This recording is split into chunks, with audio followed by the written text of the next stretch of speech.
Hello, and thank you for joining us for another episode of Man Cave Movies. I'm your host, DeGarian Andrews. This is my man cave, and these are my movies. We have with us today a very, very special guest. You may know him from films such as the John Singleton directed film Rosewood, in which he played Big Baby, and he delivered everyone's favorite line, "I can shoot Sylvester, Big Baby gonna shoot." Classic line. You may also know him from the George McKenna story starring Denzel Washington, the television series What's Happening Now, in which he played the character Daryl. But most of you may know my guest from two of my absolute favorite films, A Nightmare on Elm Street 3, The Dream Warriors, and A Nightmare on Elm Street 4, The Dream Master. Let's give a warm welcome to my friend Ken Sagoes. Thank you. I'm excited to be here. I've been waiting all week for this. Well, I'm glad you agreed to do it, Ken. Thank you so much. This is indeed an honor for me. I And I always know you figure may this. get these questions all the time. So I really, again, I just want to stress I appreciate you doing this interview for me. I appreciate you taking the time out to do the interview. I mean, so many times you all give us celebrities, as you call it, the praise, but the truth of the praise should come from you because we are no one without you. So you are the wind beneath our wings. So I thank you and everybody who's listening to it. Thank you. Thank you. And if you don't mind, Ken, we're going to jump right into it. All right. Okay. First question. How did you become, how did you become a part of the franchise? How were you cast, if you don't mind telling us that story? Uh, I'm gonna tell you the short version. Okay. I didn't want to be there.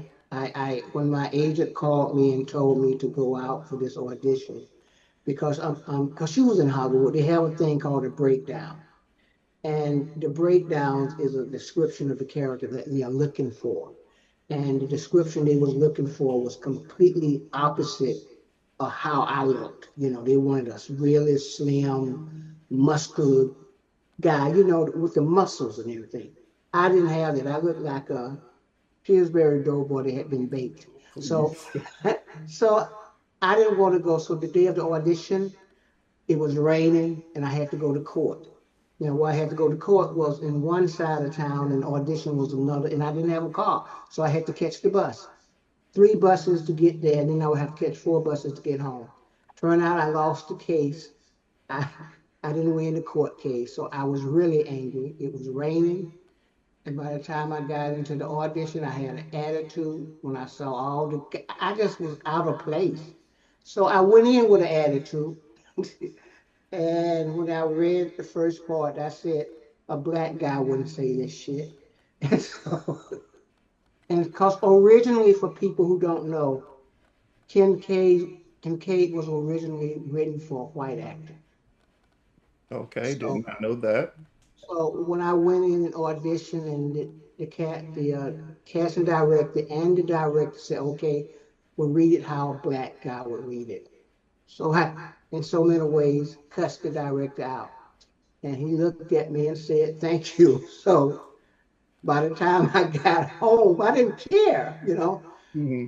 By the time I got home, the agent had called several times. That was when they had them big boxes like answering machines that looked like a trunk. And he had called about 30 something times. And so the phone was actually ringing when I walked in the door. And I answered the phone. He said, "What the hell did you do?" And I said, "David, I told you I didn't want to go." And then he said, "They loved you." So that's basically how I got it. I'm not saying that. Uh, I don't know. I just was in there and I was acting and wasn't acting. I just didn't care. I guess because I didn't want to be there. And the scene that I had to read was the when Kincaid didn't want to be somewhere. So I think that worked out well. Okay, thank you for that story. Now, I've heard it before and I've seen it before, but for those fans that may not be familiar with the film, I think they'll find that quite interesting, especially those fans that are actually actors, because hearing all of these audition stories, I heard one of Tisha Campbell's audition stories the other day. Of course, I've heard yours, and people always say, and I don't suggest that now, but it seems like that worked in your favor then, and I'm glad it did. No, I wouldn't suggest that at all. You know, it was just the attitude that I had, and I think it was because I had lost a court case, so I couldn't pay my rent. So I just really had an attitude, and based on what this character was, it was a long ways from me. So if I had to say something to the actor and everything, I would say this here: go in and make the role yours. Almost half of the films that I've done, especially the lead roles, did not fit what they was looking for. I went in and made the role mine. That's perfect advice. Thank you for that, Ken. So, what the focus of this episode is, we're talking about the African American element in horror films, pre and post Kincaid. And so, my fans that are horror fans, they know that there have been many African American characters that have survived horror films. There's been Brandy Norwood, and I Still Know What You Did Last Summer. There was Dwayne Martin in Scream 2, Brandon Adams in The People Under the Stairs, Daniel Kaluuya in Get Out.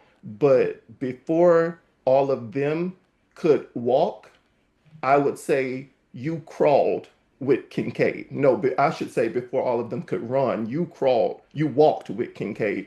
And I just want to take a moment to speak about that and have you speak about that because there were not many Black people surviving horror films before Kincaid. I know that Keith David survived The Thing, but there weren't many. Can you speak to that and let us know if Kincaid was always supposed to survive or did they kind of cater that character once you were cast? Can you speak on that?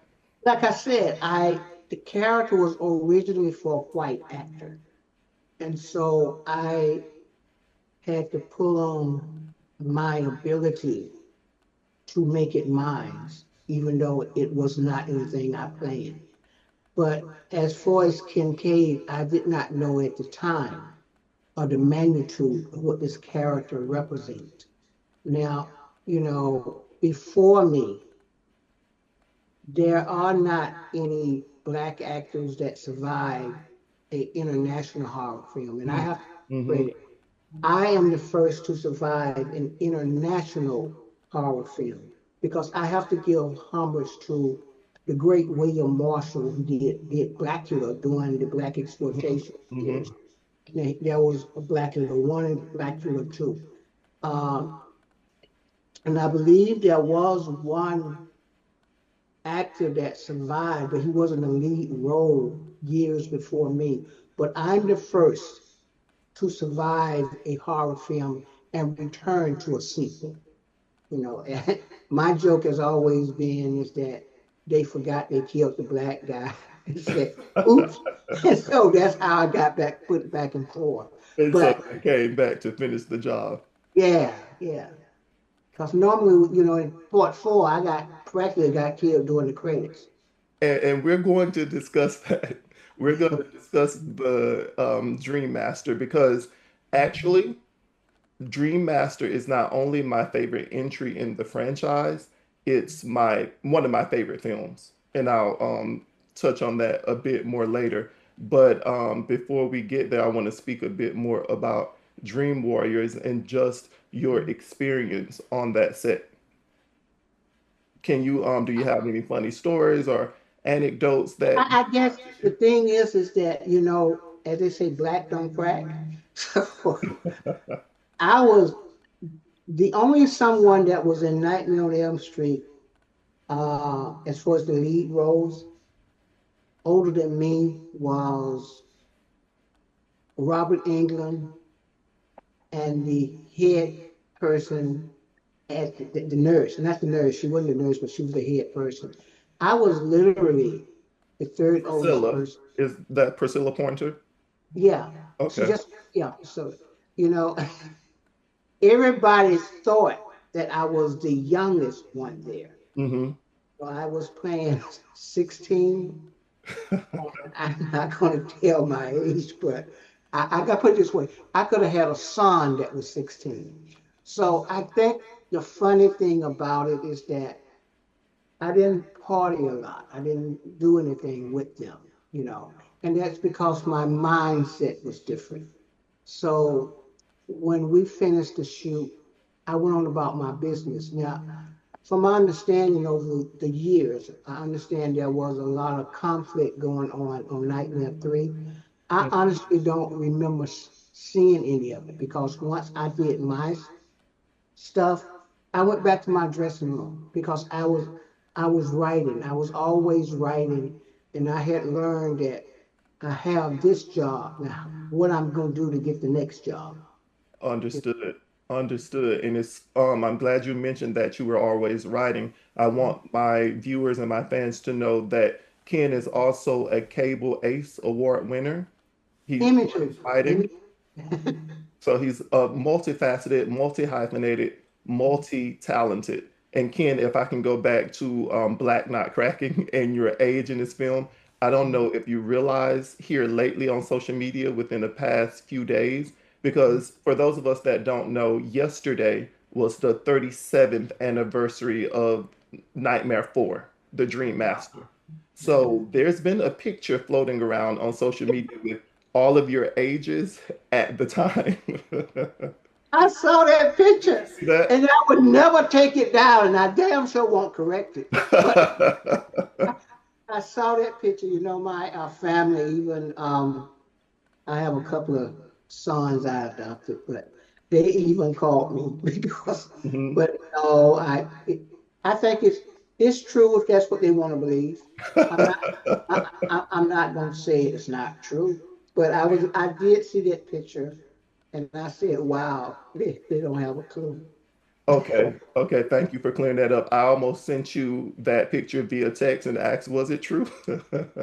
But just No, watching it and how the characters, how you guys were teens and Heather's character came in and she was almost like a maternal figure for you guys. I just naturally assumed child DeGarry and naturally assumed that Heather Langenkamp was older than you all and that Patricia Arquette was the youngest. yeah, I think that no, that's not true.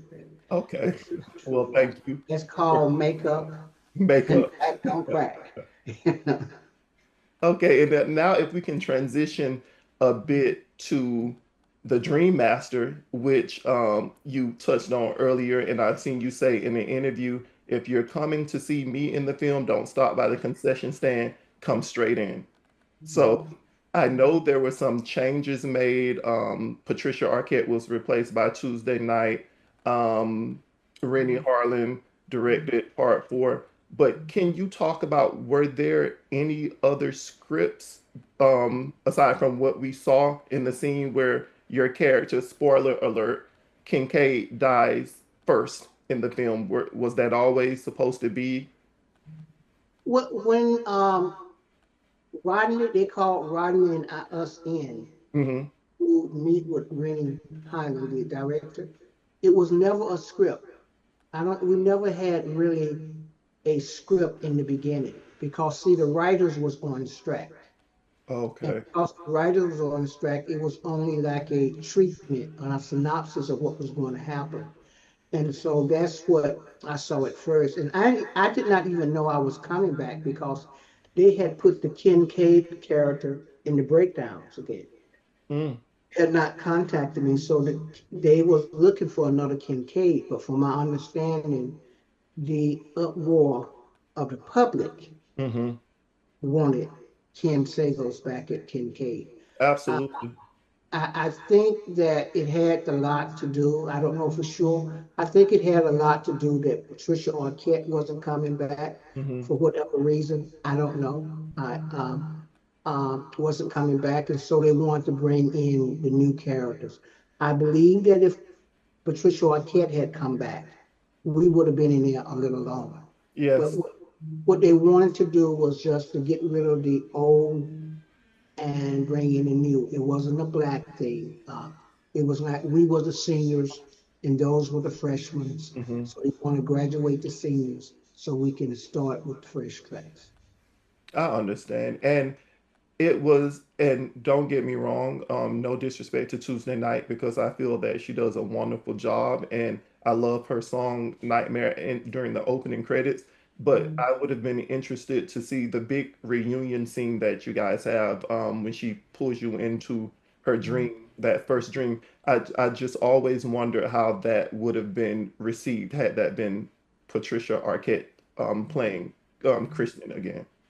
I think it would have gotten an applause. I remember when I watched it the first time. I normally don't, but when I watched it, when they pulled me in and pulled Rodney in, there was an applause in the audience.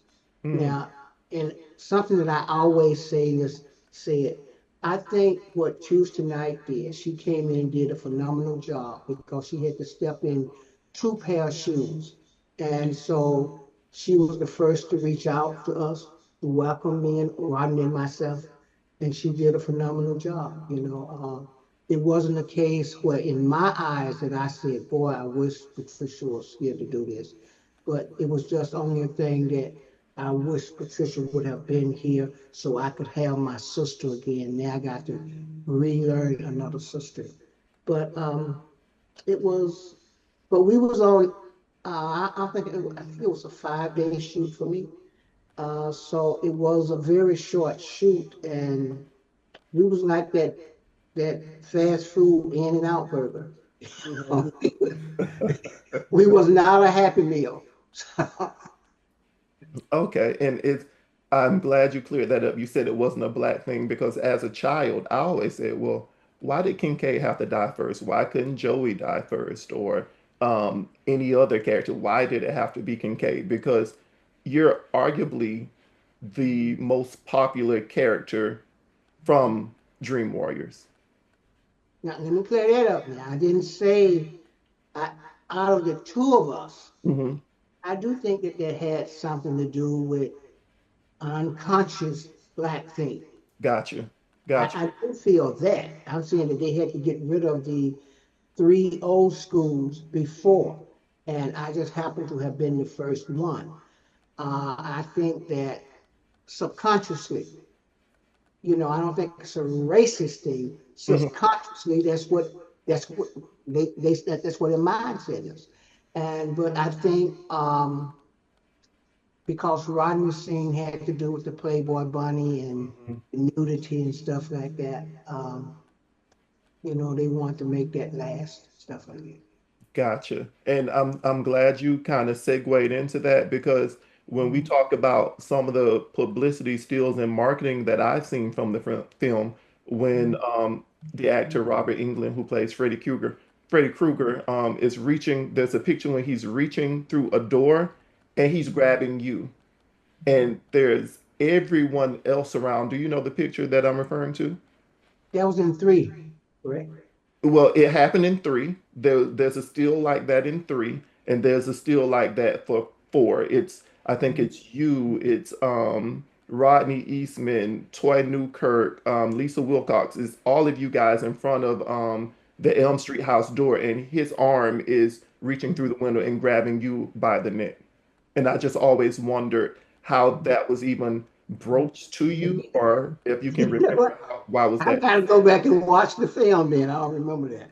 But then, Yeah, when the call is over, I'll find the photo for you and I'll send it to please do.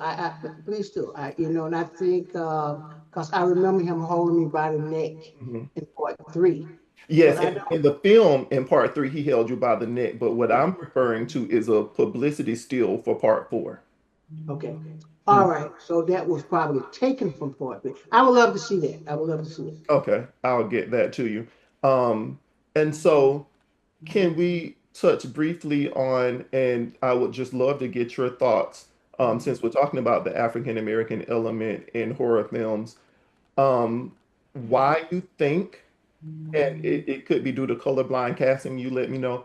But as far as the Elm Street series goes, not counting Freddy versus Jason, there's only been you, there was Kelly Jo Minter, there was Toy Newkirk, and there was Fran Bennett. So that's four African Americans in the span of seven films. Can you talk about why that is or why you think that is? Do you think it was purposely done? Can you speak a bit about that? I don't think it was purposely done. I just think they're just unconscious of what they do. I Hmm. just, and that's why we have to, it's so important that we have to tell our stories and put our stories in there. I think that, as a writer, and I'm sure you know, as a writer, a lot of things that you write, no matter what you write a part of yourself and you write a part of your experience. And so I don't think that the writers didn't have that experience or they didn't see it that way. So, Hmm. like I said, in Nightmare 3, in the original, Kincaid was not black. And they don't talk about that. I just found out through talking with Wes Craven before he passed. Hmm. And he the one that told me, and he's the one that I think insists on making that character black. Okay. I think that was what the last minute stuff was about. Again, I didn't know all of that. I just through my conversation with him. But I think that what it has to do with they just don't think, Hmm. just don't give a chance. Now I've heard through rumors, and I'm sure you have heard it, that they was thinking about making a remake of Part Three. Uh, Yes, I've heard that. they're making a remake of Part Three. Now, as a writer, I can't go into Kincaid, but what I think would be unique is that they brought all the Dream Warriors back, and we could be the parents of the new Dream Warriors. Hmm. I don't like remakes, but Nor do I. I don't like remakes, so I would be curious. The only thing that I would love about that remake is that I would like this. It would be an honor to see somebody do something that I created. Hmm. That was it. But I agree. I agree. I would be interested to see that. And so I know your favorite entry in the franchise, but as I said earlier, my favorite is four. And sorry, because I know that's when Kincaid meets his untimely demise. But and I think I shared this with you years ago when they were getting ready to make the 2010 remake. Um, I was writing someone, I was emailing someone at New Line Cinema because I didn't have the agent at the time. So I was emailing someone at New Line Cinema and I pretty much wrote a thesis about how much I love the franchise or and how I would be a great fit for the film. And then I used the lack of diversity um, as another reason why I think they should cast an African American actor in a male African American actor, and that in what I told them about part four, my understanding was it's about seeing yourself clearly and finally realizing who you are and knowing that you've had that strength in you all along. And I said that's what the pictures on the mirror symbolize because every time someone passed away, Alice would remove the picture from the mirror, and every time she did that, she would see another piece of herself. And by the end of the film, she could see herself clearly in the person that she had become. So that's why she had the power to defeat Freddy. So I took them to Nightmare on Elm Street 101. Now, of course, I wasn't in it, but they write you back. no, she did not write me back. But it's okay because I saw the 2010 remake and I'm not angry. But Ken, before I let you go, we do have a few fan questions, if you don't mind. Don't mind at all.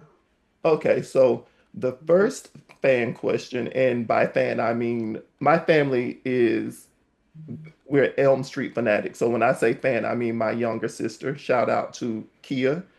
She had two questions. Her first question was, were you happy or upset with Kincaid's Dream Power and Dream Warriors? Was I upset? Yes, as an actor, did you think that his dream power should have been something else? No, and I tell you why. Because everybody else had fantasy dream powers, something Hmm. that could not be reached. Kincaid had a power that everybody could reach. Kincaid had the power that if you cornered him, he would fight back. Kincaid was the lion of the jungle, the king of the jungle. Kincaid had strength. There's something that if you work out hard, if you study hard, you can become stronger and no one could stop you. So I didn't have a problem with that. I mean, the wizard master, that's Right. something you wake up, that's gone. Hmm. And I think that's what the world saw. Because I'm telling you, man, I got emails all over the world. As a matter of fact, there was a 10K fan club in Taiwan, and so no, I didn't. I must say that when I auditioned for Nightmare 3, I didn't know what Nightmares was. I never watched the movie. Oh, So wow. when I came into the movie, it was fresh to me. It was new to me. When I got the role, it was a challenge to make Kincaid, to create him, to make him something special that people was not going to forget. You know. And So you, no, and you did, and you definitely accomplished that because that just seeing myself because I wanted to be an actor as long as I could remember. So seeing myself in a horror film and quoting your lines, I never told you stop this, but saying you wanted to be an actor. You are one. I am an actor, All but right. Stop it's now. always Come been my on. aspiration since I can Okay. remember. I should say that.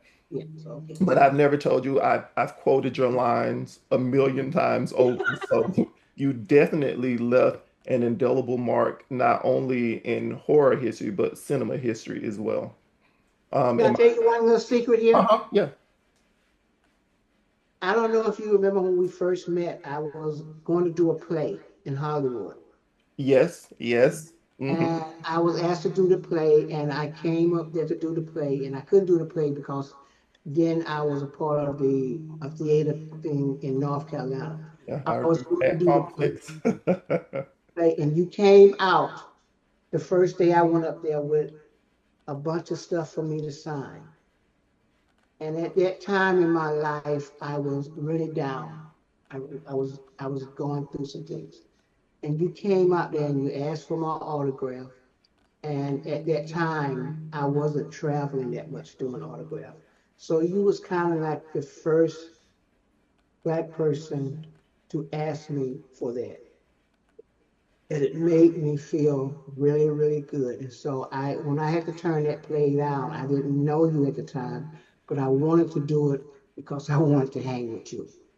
It's been years ago, 20 something years ago, so I ain't blowing no smoke. I'm just saying I remember that. So I thank you. And this is why I like to do things for people because when you open it up and said that you appreciate me, well, I'm telling you, the circle have come back around because I certainly appreciated you. Full And circle. what's your And sister? I was jumping at the opportunity to work with you. And when the producer told me that you had a conflict, I was crushed because I really want to work with you and they really want to work with you as well. But I remember that like it was yesterday because you also asked me, do you walk around with that box set in your book bag?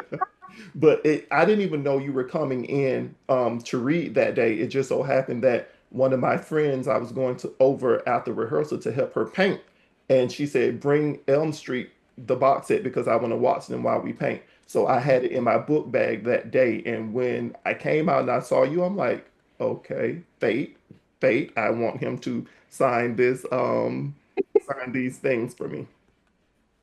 But I just want you to know I remember. What year was that? That oh, that was I had an afro then. 2008 or 2009. Yeah. Yeah, so last fan question, and thank you for that. I appreciate it.